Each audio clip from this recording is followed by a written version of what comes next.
अगर आप सिंगल हैं और अभी मिंगल होने में इंटरेस्ट नहीं है तो भी ज़िंदगी बड़ी रंगीन हो सकती है, क्योंकि आज मैं अपनी इस वीडियो में दूंगी आपको कुछ ऐसे टिप्स जिनकी मदद से आप सिंगल रहकर भी अपनी लाइफ राजा की तरह, रानी की तरह जी सकते हैं। किसी रिलेशनशिप के बजाय सिंगल रहना भी एक नया ही अनुभव होता है। सिंगल रह के भी ज़िंदगी बड़े मज़े से गुजारी जा सकती है।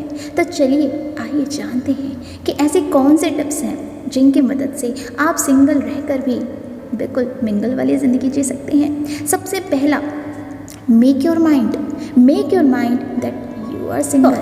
मन में किसी भी तरह की उथल पुथल नहीं हो।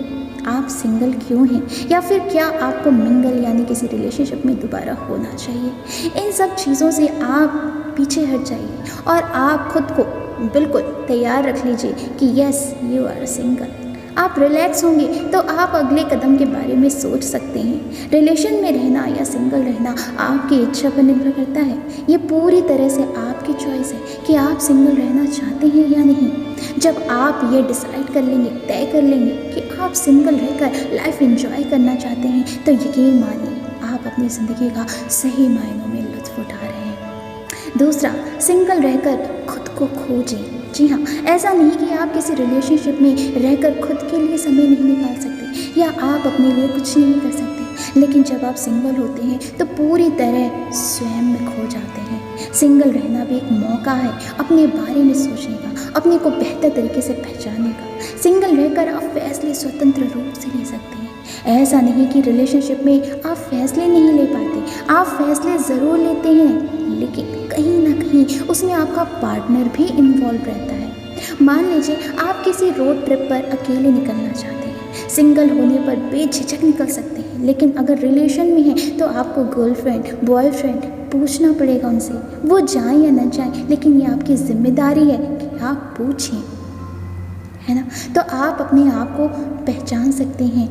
आपके पास भरपूर टाइम रहेगा, समय रहेगा अपने को जानने का, अपने को पहचानने का।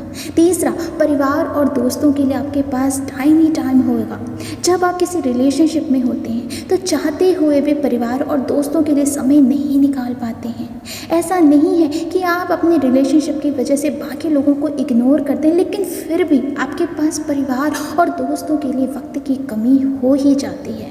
सिंगल रहने का सबसे बड़ा फ़ायदा ये है कि आपके पास न केवल खुद के लिए बल्कि आपके करीबियों के लिए भी समय रहता है। आप ऑफिस में कितना भी बिजी हों, लेकिन फिर भी परिवार के लिए वक्त निकाल ही लेंगे।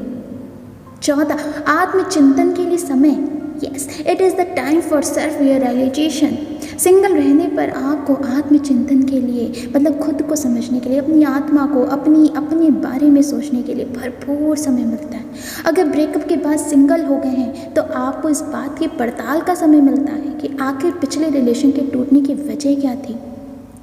कई बार क्या करते हैं लोग कि अकेले रहने के डर से एक रिश्ते के टूटने के बाद दूसरे रिश्ते में आ जाते हैं, लेकिन जल्दबाजी में लिया गया ये फैसला हमारे लिए गलत साबित होता है, जिसकी वजह से रिश्ते खराब होकर फिर से टूट जाते हैं। सिंगल होने पर आपके पास पर्याप्त वक्त रहता है इन बारीकियों को समझने का, इन चीज़ों को समझने का, ताकि आगे जाकर इस किस्म की गलतियाँ ना हो। इंडिपेंडेंट होने की आपके अंदर एक लालसा जगती है। कई बार लंबे रिलेशनशिप के बाद आप हर छोटी छोटी चीज़ को लेकर अपने पार्टनर पर डिपेंडेंट रह जाते हैं। जैसे शॉपिंग पर आप अपने पार्टनर के साथ जाते हैं या मूवी देखने पार्टनर के साथ जाते हैं, भले ही वो मूवी आपके पार्टनर को पसंद आए ना आए। ऐसा नहीं कि पार्टनर के साथ जाने में कोई दिक्कत है, लेकिन किसी पर डिपेंडेंट होना सही भी नहीं है। सिंगल होने पर हम कम से कम इंडिपेंडेंट होने की ओर कदम बढ़ाते हैं। शॉपिंग या फिर रोड ट्रिप के लिए हम अकेले भी कहीं भी जा सकते हैं। खुद को एक्सप्लोर करने का समय मिलता है हमारे लिए। हम जब रिलेशनशिप में रहते हैं तो कुछ भी करने से पहले दोनों पक्षों के हिसाब से सोचना और करना पड़ता है। ऐसे में कई बार आप जो करना चाहते हैं वो नहीं कर पाते हैं। रिलेशनशिप में खुद को एक्सप्लोर करना या अपने मन की बात सुनना थोड़ा मुश्किल हो जाता है, लेकिन जब आप सिंगल रहते हैं तब स्थितियाँ से उलट हो जाती हैं। आपके पास खुद को एक्सप्लोर करने का टाइम ही टाइम होता है, चाहे बात करियर की हो या फिर पर्सनल चॉइस की। आप सारी स्थितियों पर, सारी परिस्थितियों पर गौर करते हुए अपना बेस्ट दे सकते हैं। आपके पास इस बात को समझने का टाइम ही टाइम रहता है आखिर ज़िंदगी में आप क्या चाहते हैं। तो दोस्तों उम्मीद करती हूँ आपको ये टिप्स और आपको ये जानकारी अच्छी लगी होगी। अगर अच्छी लगी तो प्लीज़ लाइक और शेयर ज़रूर कर दीजिएगा। तब तक के लिए नमस्कार, धन्यवाद।